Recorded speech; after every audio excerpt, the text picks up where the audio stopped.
according to Horner, would be delighted if the Arabs pushed Israel right into the Mediterranean Sea. This comes very clear in the book, Future Israel, which Horner writes is, quote, dedicated to the elucidation of the pre-mill perspective, especially as it focuses on national Israel that has been ignored, belittled, and distorted in Calvinistic, Reformed, and sovereign grace circles, end quote. Pretty direct, but true.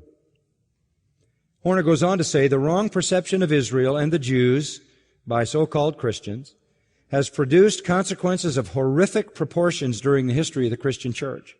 Such a shameful legacy perpetrated during the illustrious Reformation and onwards remains undiminished, largely unconfessed, and still prevalent in substantial degrees up to the present within a Calvinistic, Reformed, and sovereign grace environment, end quote. What he is saying is that while we're being told we ought to apologize as a nation for the early attitude in America manifest in slavery toward African American people, we ought to start apologizing to the Jews for the way the American church has treated them with its replacement theology.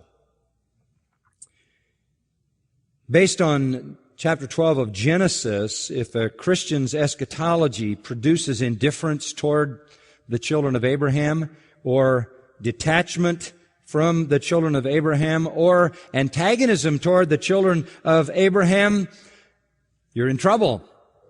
Because the Abrahamic covenant says, you bless them and God will bless you, you curse them and God will curse you.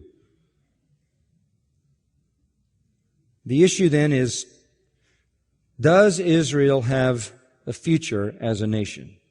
Scripture says it does. Many in the Reformed tradition deny that. Typical of this are the words, say, of a Dutch Calvinist, Herman Ridderbos, in his book, Paul, an Outline of His Theology. I quote him, "The church, then, as the people of the new covenant, has taken the place of Israel. And national Israel is nothing other than the empty shell from which the pearl has been removed and which has lost its function in the history of redemption." It's over for them as a nation.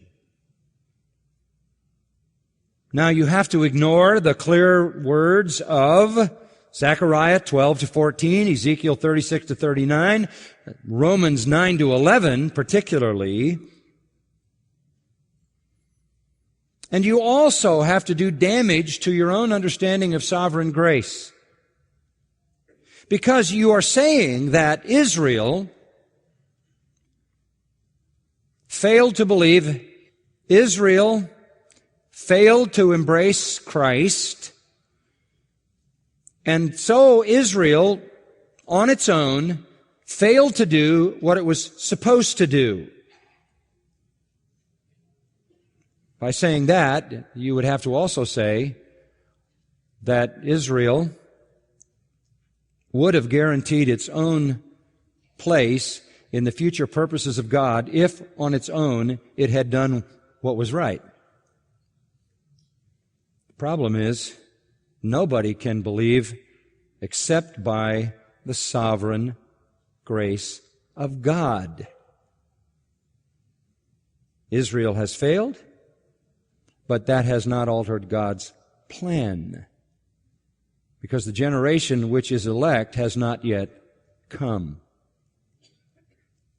To believe that the church somehow has earned the promises given to Israel because we pulled it off on our own and Israel didn't, that kind of thinking is foreign to our doctrine of sovereign grace.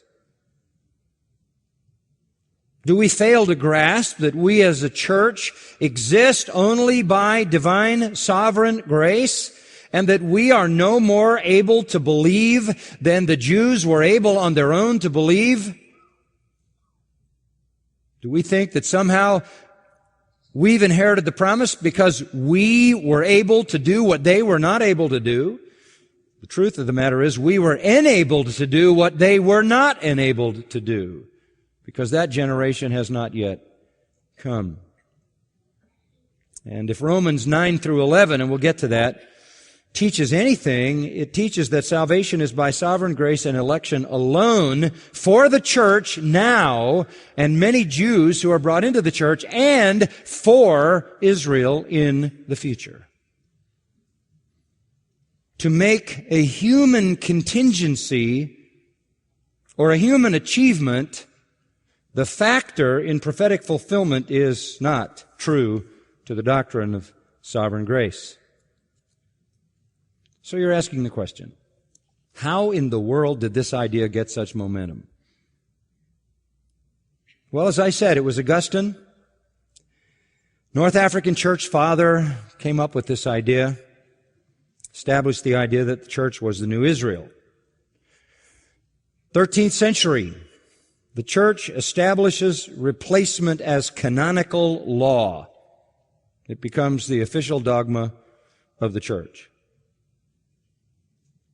Let me give you a little bit of the history, written by Robert Wistrick. Augustine even likened the Jewish people to Cain, the first criminal recorded in biblical history, who had murdered his own brother and merited death, but instead had been condemned to wander unhappily ever after. Augustine saw the Jewish people like Cain, alive but dispossessed, a perpetual wanderer.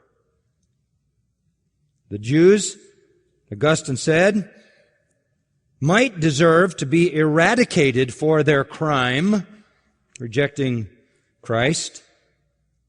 But Augustine preferred that they would be preserved as wandering witnesses until the end time.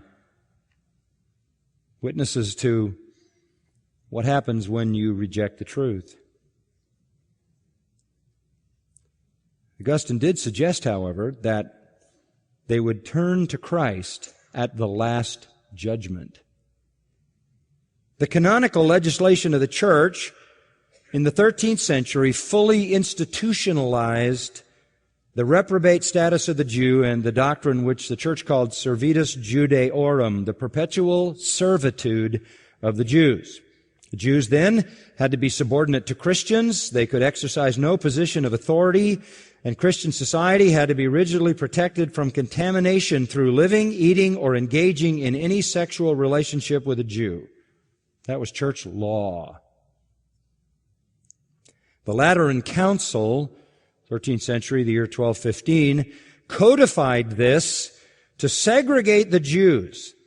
And in the 13th century, the Lateran Council segregated the Jews by requiring them to wear distinguishing dress.